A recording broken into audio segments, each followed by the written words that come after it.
ನಿಮ್ಮ ಸತ್ಯ ಯುನಿಲೆಟ್ ಅಲ್ಲಿ ಫುಲ್ ಮೂನ್ ಸೇಲ್ ಮೇ 31 ಒಂದಿನ ಮಾತ್ರ. ಸತ್ಯ ಯುನಿಲೆಟ್.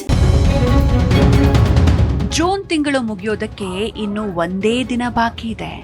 ಆದರೆ ಕರುನಾಡಿನ ಅನ್ನದಾತನ ಕಣ್ಣೀರು ಮಾತ್ರ ನಿಲ್ತಾ ಇಲ್ಲ. ಆಕಾಶದತ್ತ ಕಣ್ಣು ನೆಟ್ಟು ಕುಳಿತಿರುವ ರೈತನಿಗೆ ವರುಣ ಮಾತ್ರ ಇನ್ನೂ ಕರುಣೆ ತೋರಿಸ್ತಾ ಇಲ್ಲ. ಇತ್ತೀಚಿನ ಸ್ಯಾಟಲೈಟ್ ಚಿತ್ರಗಳನ್ನ ನೋಡಿದ್ರೆ ಹವಾಮಾನ ತಜ್ಞರೇ ಬೆಚ್ಚಿ ಬೀಳ್ತಿದ್ದಾರೆ. ಆಕಾಶದಲ್ಲಿ ಮಳೆ ಮೋಡಗಳೇ ನಾಪತ್ತೆಯಾಗಿವೆ. ಭಾರತದ ಮೇಲೆ ಕವಿಬೇಕಿದ್ದ ಮುಂಗಾರು ಮೋಡಗಳು ಎಲ್ಲಿಗೆ ಹೋದ್ವು? ಸೂಪರ್ ಎಲ್ ನೀನೋ ಭಾರತದ ಬೆನ್ನು ಹತ್ತಿದೆಯೇ?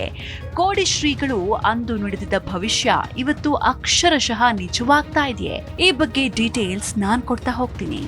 ಹೌದು, ಉಪಗ್ರಹ ಚಿತ್ರದಲ್ಲಿ ಮಳೆ ಮೋಡಗಳೇ ನಾಪತ್ತೆಯಾಗಿ ಹೋಗಿದೆ. ಸಾಮಾನ್ಯವಾಗಿ ಜೂನ್ ತಿಂಗಳ ಕೊನೆಯ ವೇಳೆಗೆ ಭಾರತದ ಭೂಭಾಗದ ಮೇಲೆ ದಟ್ಟವಾದ ಮಳೆ ಮೋಡಗಳು ಕವಿಬೇಕಿತ್ತು. ಆದರೆ ಇತ್ತೀಚಿನ ಇನ್ಸ್ಯಾಟ್ 3DR ಇನ್ಫ್ರಾರೆಡ್ ಉಪಗ್ರಹ ಚಿತ್ರಗಳು ಭೀಕರ ವಾಸ್ತವ್ಯವನ್ನ ಬಿಚ್ಚಿಟ್ಟಿವೆ. ದೇಶದ ಅನ್ನದಾತನಿಗೆ ಆಧಾರವಾಗಬೇಕಿದ್ದ ಮುಂಗಾರು ಮಾರುತಗಳು ಮೋಡಗಳನ್ನೇ ಹೊತ್ತು ತರ್ತಾ ಇಲ್ಲ. ಗುಜರಾತ್ನಲ್ಲಿ 84% ಮಳೆ ಕಡಿಮೆಯಾಗಿದ್ರೆ ಇಡೀ ದೇಶಾದ್ಯಂತ ಸರಾಸರಿ 45% ಮಳೆ ಕೊರತೆಯಾಗಿದೆ. ಬಂಗಾಳ ಕೊಲ್ಲಿಯಲ್ಲಿ ಪ್ರಬಲ ಕಡಿಮೆ ಒತ್ತಡದ ವಲಯಗಳು ಸೃಷ್ಟಿಯಾಗದಿರೋದೇ ಈ ಪರಿಸ್ಥಿತಿಗೆ ಕಾರಣವಾಗಿದ್ದು, ಒಳನಾಡಿನ ಕೃಷಿ ಚಟುವಟಿಕೆಗಳು ಸಂಪೂರ್ಣ ಸ್ಥಗಿತಗೊಂಡಿವೆ. ಬರಗಾಲದ ಹೊಸ್ತಿಲಲ್ಲಿ ಕರ್ನಾಟಕ ಬಂದು ನಿಂತಿದೆ. ಹೌದು, ಕರ್ನಾಟಕದ ಪರಿಸ್ಥಿತಿ ಈಗ ಬಾಣಲೆಯಿಂದ ಒಲೆಗೆ ಬಿದ್ದಂತಾಗಿದೆ. ಪೆಸಿಫಿಕ್ ಮಹಾಸಾಗರದಲ್ಲಿ ಉಂಟಾಗಿರುವ ಸೂಪರ್ ಎಲ್ ನೀನೋ ಹವಾಮಾನ ವೈಪರೀತ್ಯದ ಶಾಪದಿಂದಾಗಿ ಮುಂಗಾರು ಮಾರುತಗಳ ದಿಕ್ಕು ತಪ್ಪಿದ್ದು ರಾಜ್ಯಾದ್ಯಂತ 42% ಭಾರೀ ಮಳೆ ಕೊರತೆಯಾಗಿದೆ. ಇದರ ನೇರ ಹೊಡೆತ ರಾಜ್ಯದ ಜೀವನಾಡಿಗಳಾದ ಕಾವೇರಿ, ಕೃಷ್ಣಾ ಮತ್ತು ತುಂಗಭದ್ರಾ ನದಿ ಪಾತ್ರಗಳ ಮೇಲೆ ಬಿದ್ದಿದ್ದು, ಪ್ರಮುಖ ಜಲಾಶಯಗಳಲ್ಲಿ ನೀರಿನ ಮಟ್ಟ ಭೀಕರ ಡೆಡ್ ಸ್ಟೋರೇಜ್ ತಲುಪಿದೆ. ಪ್ರಮುಖವಾಗಿ 105 TMC ಸಾಮರ್ಥ್ಯದ ತುಂಗಭದ್ರಾ ಅಣೆಕಟ್ಟಿನಲ್ಲಿ ಕೇವಲ 9 TMC ನೀರು ಬಾಕಿ ಉಳಿದಿದ್ರೆ, ಎತ್ತ KRS ಸೇರಿದಂತೆ ಕಾವೇರಿ ಕೊಳ್ಳದ ಜಲಾಶಯಗಳು ಸಂಪೂರ್ಣ ತಳಕಂಡಿವೆ. ರಾಜ್ಯದ ಪ್ರಮುಖ ಡ್ಯಾಂಗಳಲ್ಲಿ ಕೇವಲ 23% ಮಾತ್ರ ನೀರು ಬಾಕಿ ಉಳಿದಿದ್ದು, ಕುಡಿಯುವ ನೀರಿಗೂ ಭಾರೀ ಹಾಹಾಕಾರ ಸೃಷ್ಟಿಯಾಗುವಂತಹ ಲಕ್ಷಣಗಳು ಕಾಣಿಸ್ತಾ ಇವೆ. ಪರಿಸ್ಥಿತಿಯ ಗಂಭೀರತೆಯನ್ನ ಅರಿತಿರುವ ಸರ್ಕಾರ ಬರ ನಿರ್ವಹಣೆಗಾಗಿ ತಕ್ಷಣವೇ ಮುನ್ನೆಚ್ಚರಿಕೆ ಕ್ರಮಗಳನ್ನು ವಹಿಸುವಂತೆ ಎಲ್ಲಾ ಜಿಲ್ಲಾಧಿಕಾರಿಗಳಿಗೆ ಕಟ್ಟುನಿಟ್ಟಿನ ಸೂಚನೆ ನೀಡಿದೆ. ಹಾಗಾದ್ರೆ ಕೋಡಿ ಶ್ರೀಗಳ ಭವಿಷ್ಯ ನಿಜವಾಯ್ತಾ ಎನ್ನುವಂತಹ ಪ್ರಶ್ನೆ ಮೂಡ್ತಾ ಇದೆ. ಅನ್ನ ಮತ್ತು ನೀರಿಗಾಗಿ ಹಾಹಾಕಾರ ಉಂಟಾಗುತ್ತೆ ಅಂತ 1 ತಿಂಗಳ ಹಿಂದೆಯೇ ಶ್ರೀಗಳು ಒಂದು ಭವಿಷ್ಯವನ್ನ ನುಡಿದಿದ್ರು. ಹಾಗಾದ್ರೆ ಕೋಡಿ ಶ್ರೀಗಳು ಏನ್ ಹೇಳಿದ್ರು?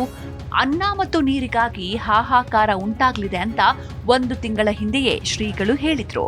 ಭೂತಾಯಿ ಬಾಯಿ ಬಿಡ್ಲಿದ್ದಾಳೆ ಅಂತ ಹೇಳಿದ್ರು. ಅದರ ಬೆನ್ನಲ್ಲೇ ಜಗತ್ತಿನಾದ್ಯಂತ ಸರಣಿ ಭೂಕಂಪಗಳು ಸಂಭವಿಸ್ತಾ ಇದೆ. ವೆನೆಜುವೆಲಾ ಹಾಗೆ ಜಪಾನ್ನಲ್ಲಿ ಭೂಮಿ ಕಂಪಿಸಿದೆ. ದೇಶಾದ್ಯಂತ ಅಗ್ನಿ ಅವಘಡಗಳು ಹೆಚ್ಚಾಗ್ತಾ ಇದೆ. ಇದರ ನಡುವೆ ನಿರಾಳತೆ ಅಂದ್ರೆ ದೈವ ರಕ್ಷಣೆಯಿಂದ ಕರ್ನಾಟಕಕ್ಕೆ ದೊಡ್ಡ ಆಪತ್ತು ಬರದು ಎಂಬ ಶ್ರೀಗಳ ವಾಣಿ. ಇದರ ಜೊತೆಗೆ ಜುಲೈ ಮೊದಲ ವಾರದಲ್ಲಿ ಮುಂಗಾರು ಚುರುಕಾಗುವ ನಿರೀಕ್ಷೆಯಲ್ಲಿ ಹವಾಮಾನ ಇಲಾಖೆ ಕೂಡ ಇದೆ.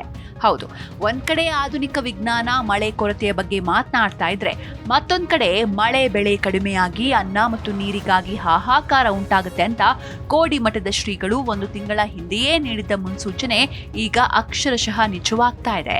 ಅಷ್ಟೇ ಅಲ್ಲದೆ ಭೂತಾಯಿ ಬಾಯಿ ಬಿಡ್ಲಿದ್ದಾಳೆ ಅಂತ ಶ್ರೀಗಳು ಎಚ್ಚರಿಸಿದ ಬೆನ್ನಲ್ಲೇ ವೆನೆಜುವೆಲಾ ಹಾಗೂ ಜಪಾನ್ನಲ್ಲಿ ಸರಣಿ ಭೂಕಂಪಗಳು ಸಂಭವಿಸಿದ್ದು, ದೇಶಾದ್ಯಂತ ಅಗ್ನಿ ಅವಘಡಗಳು ಕೂಡ ಹೆಚ್ಚುತ್ತಾ ಇವೆ. ಈ ಬರಗಾಲದ ಆತಂಕದ ನಡುವೆಯೂ ಜನರ ದೈವ ಭಕ್ತಿಯ ರಕ್ಷಣೆಯಿಂದಾಗಿ ಕರ್ನಾಟಕಕ್ಕೆ ದೊಡ್ಡ ಆಪತ್ತು ಬರದು ಎಂಬ ಶ್ರೀಗಳ ಮಾತು ಆಶಾ ಕಿರಣ ಮೂಡಿಸಿದ್ದು, ಜುಲೈ ಮೊದಲ ವಾರದಲ್ಲಿ ಹೊಸ ಚಂಡಮಾರುತದ ಪ್ರಭಾವದಿಂದ ಮುಂಗಾರು ಮತ್ತೆ ಚುರುಕಾಗ್ಲಿದೆ ಅಂತ ಹವಾಮಾನ ಇಲಾಖೆ ಲೆಕ್ಕಾಚಾರ ಹಾಕಿದೆ. ನೋಡಿದ್ರಲ್ವಾ ವೀಕ್ಷಕರೇ, ವಿಜ್ಞಾನ ಮತ್ತು ಕಾಲಜ್ಞಾನ ಎರಡೂ ಈಗ ಒಂದು ಭೀಕರ ಸತ್ಯವನ್ನ ನಮ್ಮ ಮುಂದಿಟ್ಟಿವೆ. ಮಳೆ ಮೋಡಗಳು ನಾಪತ್ತೆಯಾಗಿರೋದು ಕೇವಲ ಹವಾಮಾನ ವೈಪರೀತ್ಯವಲ್ಲ, ಅದು ಪ್ರಕೃತಿ ನಮಗೆ ನೀಡ್ತಾ ಇರುವಂತಹ ಎಚ್ಚರಿಕೆ. ಸೂಪರ್ ಎಲ್ ನೀನೋ ಎಂಬ ಜಾಗತಿಕ ವಿದ್ಯಮಾನ ಕರುನಾಡನ್ನ ಬರಗಾಲದತ್ತ ತಳ್ತಾ ಇದ್ರೆ ಕೋಡಿ ಶ್ರೀಗಳ ಕಾಲಜ್ಞಾನ ಜಾಗತಿಕ ವಿಕೋಪಗಳ ಬಗ್ಗೆ ಭಯ ಮೂಡಿಸುತ್ತಿದೆ. ಜುಲೈ ಮೊದಲ ವಾರದಲ್ಲಿ ವರುಣ ಕೃಪೆ ತೋರ್ತಾನೋ ಅಥವಾ ಬರಗಾಲದ ಛಾಯೆ ಮತ್ತಷ್ಟು ಕಪ್ಪಾಗುತ್ತೋ ಎಂಬುದನ್ನ ಕಾದು ನೋಡಬೇಕಿದೆ. ಅಲ್ಲಿವರೆಗೂ ನೀರಿನ ಮಿತವ್ಯಯ ಮತ್ತು ಪ್ರಕೃತಿಯ ರಕ್ಷಣೆ ನಮ್ಮೆಲ್ಲರ ಜವಾಬ್ದಾರಿ. ಮತ್ತೆ ಮುಂದೆ ಭೇಟಿಯಾಗೋಣ. ಅಲ್ಲಿವರೆಗೂ ನೋಡ್ತಾ ಇರಿ ಜೀ ಕನ್ನಡ ನ್ಯೂಸ್, ಸತ್ಯವೇ ಸುದ್ದಿಯ ಜೀವಾಳ.